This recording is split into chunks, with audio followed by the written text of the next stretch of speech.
Hi hello, ഇന്ന് നമ്മളിവിടെ ഉണ്ടാക്കാൻ പോകുന്നത് ഒരു ക്യൂട്ടായിട്ടുള്ളൊരു ബാക്ക് പിന്നാണ്. പിൻട്രസ്റ്റിൽ കയറിയിട്ട് ഒരു നല്ല പടം എടുക്കുക, അതൊന്ന് ട്രേസ് ചെയ്തെടുക്കുക, അതിന് ശേഷം കളർ ചെയ്യുക. ഭയങ്കര എളുപ്പത്തിൽ വേഗം തന്നെ ഉണ്ടാക്കാൻ പറ്റുന്ന ഒരു ബാക്ക് പിന്നാണ്. അപ്പോൾ ഞാനിവിടെ ഫസ്റ്റ് അതിന് ശേഷം ഉണ്ടാക്കാൻ വേണ്ടിയിട്ട് ഒരു ടെഡി ബെയറിൻ്റെ പിക്ചർ എടുത്തു, അത് കളഞ്ഞു. ഒരു ഡോഗിൻ്റെ പിക്ചർ എടുത്തു, അതും കളഞ്ഞു. ലാസ്റ്റ് അവോക്കാഡോ എത്തി. അപ്പോൾ അവോക്കാഡോ ഞാൻ പെണ്ണുകൊണ്ട് വരച്ചെടുത്തു. കളറടിച്ചപ്പോൾ അത്ര ഭംഗിയൊന്നുമില്ല. അതിനുശേഷം അതൊന്ന് പശ ഒട്ടിച്ച് കാർഡ്ബോർഡിലേക്ക് ഒട്ടിക്കുക. അതിനുശേഷം അത് കട്ട് ചെയ്തെടുക്കുക. ഒരു ചെറിയൊരു വൈറ്റ് പാർട്ട് കാണുന്ന രീതിയിൽ തന്നെ കട്ട് ചെയ്തെടുക്കുക. പിന്നെ ഇത് കനം കുറഞ്ഞ കാർഡ്ബോർഡിൽ ഒട്ടിക്കുക കേട്ടോ.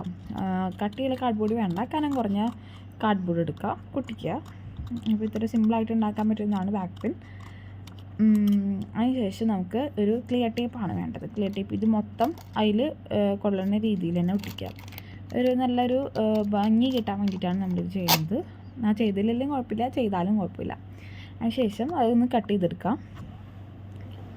അതിനുശേഷം നമുക്ക് വേണ്ടത് സൂചിയാണ്. സൂചി ടേപ്പ് വെച്ചിട്ട് ഒട്ടിക്കുക. ഒരു ടേപ്പ് ഒട്ടിക്കേണ്ട, 2 ടേപ്പ് ഒട്ടിച്ചു, ഒത്തിരി ബലത്തിന് വേണ്ടിയിട്ട്. അപ്പോൾ ഇവിടെ നമ്മുടെ ബാക്ക് പിൻ റെഡി ആയിട്ടുണ്ട്. അപ്പോൾ okay, Tata, bye bye. Like ചെയ്യുക, സബ്സ്ക്രൈബ് ചെയ്യുക.